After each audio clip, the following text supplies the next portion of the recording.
What's up guys, Nolan here, and today we finally got patch 12.8, so I'm going to break down all the new stuff, but all in all, if you've already seen my previous videos, then you know what's up here. There's just now in-game footage and real in-game actual info to go along with it now. First things first, there was a bug where when you use the new sort button in your inventory, you might lose some items that were stored inside of other items. Apparently it's been fixed now, but I still wouldn't go auto-sort in your stash until it's fully confirmed by BSG, so just stick to backpacks or single cases themselves for sorting for now. Again, do not auto sort your inventory, especially if you have items inside of other items, until BSG confirms that they have fixed this bug, because there is a possibility that you could lose those items. Now for the guns. The Kel-Tec RFB is nice with generally good stats, and it will jump up in price at the beginning, but should fit well into the cheaper M1A kind of category once the hype dies down for it. It is semi-auto only and takes FAL mags, but you can't use the drum mags with it. If you want to put a muzzle device on it, you'll need the spacer first, and then sometimes attach items directly to the spacer or the barrel. It depends on what you want to use. So if you want to put a muzzle device on it, make sure you check both the barrel and the spacer to attach that item. The new 1911 is found in raid only, but is significantly better in terms of handling than the OG 1911, especially with the nice new iron sights. And that's pretty much all there needs to be said with that. But now moving on to the KS-23, aka everyone's new favorite shotgun. It hits extremely hard as a pretty consistent two-shot kill to anywhere on the body, and even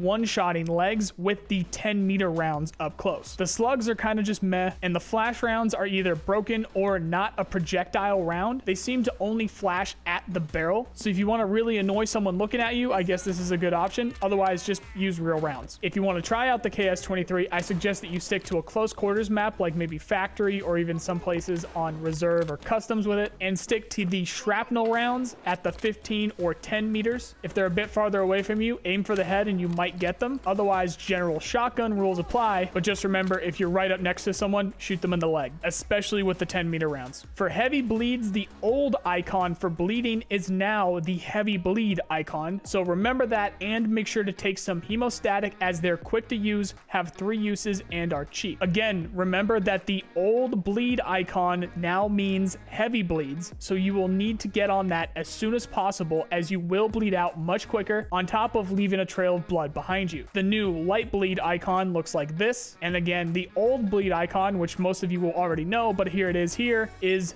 now heavy bleeds. The Zagustan stims, Salwas, and Grizzlies also stop heavy bleeds. Everything else does not. They also increased fall damage, so make sure you pop something that stops new bleeds and relieves pain before you go jumping off of the resort now. And even with those, you probably won't be looking too good, where somebody can practically breathe on you and you will die, but you still will not die from just the fall, so there's that. The compass is great, of course, for group play, so that's a good addition, as well as the quick drop of the backpacks, where when you hit U, you get your compass out, and when you double tap Z, you drop your backpack instantly. You can now also open your inventory when you are outside of the raid anywhere in the menus by just hitting tab, and the hideout has a new button on the bottom left of your screen, where when you have something that's finished crafting, it'll pop up as a number on that button at the bottom left, same as you would get with messages or something for the flea market. I personally am noticing a significant performance increase, especially when loading into maps or leaving the maps, and the game just feels overall smoother to me. However, I'm getting mixed reports and even the exact opposite reports from others, so we'll see what it looks like after a few days. They did add the high quality color option in your settings that should pump up your frames a bit more if you want to try that out, but for me personally, I didn't have to do that, and I'm seeing a great improvement to performance. The 2 new hideout skills are cool, where with management you use less fuel, less of your filters, and you get increased bonuses from the improvements, meaning the improved XP that you get for skills or just leveling up in general. The crafting skill decreases the amount of time it takes to craft items, period. They decreased the damage radius of the GL40 rounds by about 10%.